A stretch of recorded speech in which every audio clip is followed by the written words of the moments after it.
राम राम जी।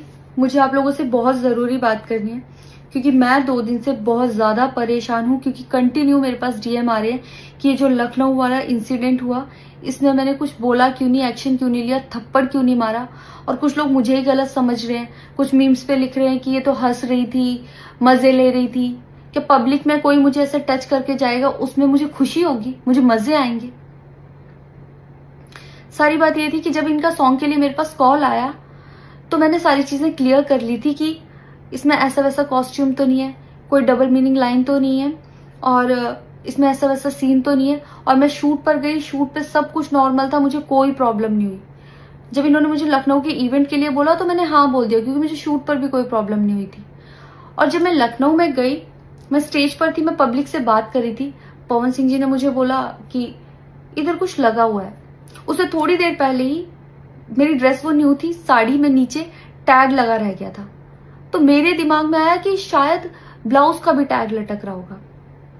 मैं हंसकर उस चीज को दबा रही थी कि अगर मेरा टैग लगा भी है तो वो चीज जिस टाइम मैं पब्लिक से माइक में बात कर रही हूँ उस टाइम ना बोल के साइड में भी बोली जा सकती है, इसलिए मैं उस चीज को उस टाइम पे दबा रही थी। मैंने हंस के टाला, अवॉइड किया और फिर दोबारा बात करने लगी। वो बोले नहीं कुछ लगा है, नहीं कुछ लगा है।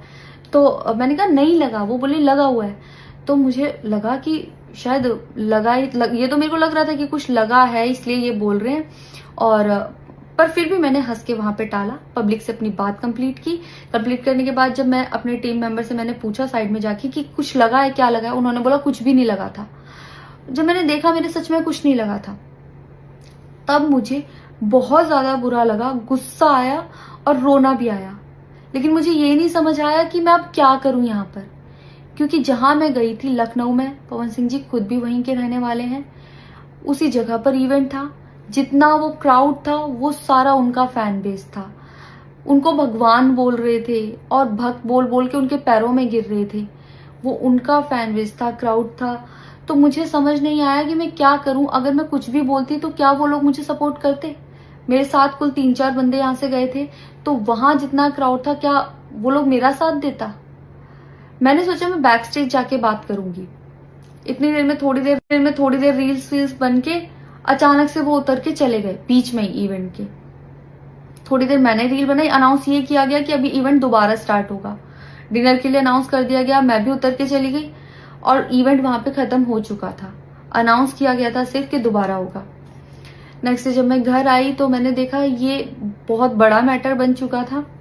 मैंने उन लोगों से कांटेक्ट करने की कोशिश की, किसी ने मेरा फोन पिक नहीं किया, ना ही उन लोगों ने फोन करके मुझसे हालचाल पूछा कि परेशान हो या कुछ भी, नहीं, कोई हालचाल नहीं लिया।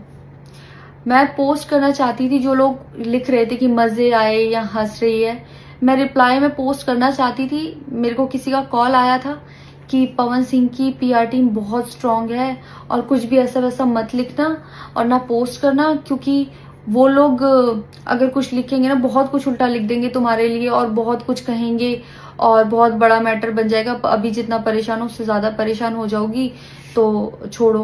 मैंने ये सोच के इस चीज को अवॉइड किया। मुझे लगा 1-2 दिन में मैटर थोड़ा ठंडा हो जाएगा, कोई बात नहीं। मैंने कहा पर्सनली कभी बात करूंगी इस बारे में इनसे। लेकिन बढ़ता जा रहा है, ऊपर से ना उनकी तरफ से कोई रिप्लाई मिला और मुझे नहीं पता कि ऐसे में मुझे क्या करना चाहिए था और क्या करना चाहिए। आप लोग मुझे बताओ, मुझे इससे में क्या करना चाहिए। मैं बिल्कुल भी सपोर्ट नहीं करती कि हाँ ये चीज नॉर्मल है या इसको नॉर्मल समझूं।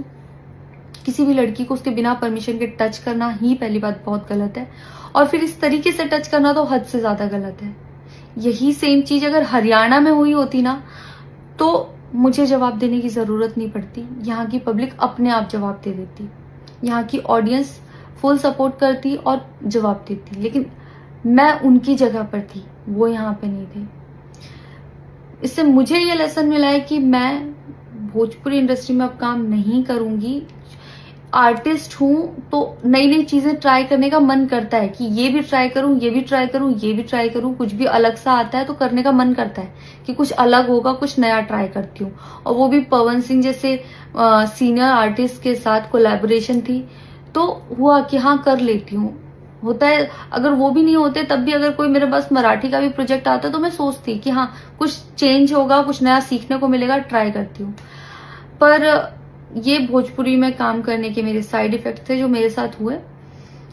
मैं अपने परिवार में, अपने हरियाणा में खुश हूँ, मुझे नहीं करना काम भोजपुरी में। पर आप लोग मुझे ज़रूर बताना कि इस सिचुएशन में अगर आप होते और आप वहां पर होते तो आप उस टाइम पर क्या करते और मेरी गलती कहाँ है। जय श्री राम।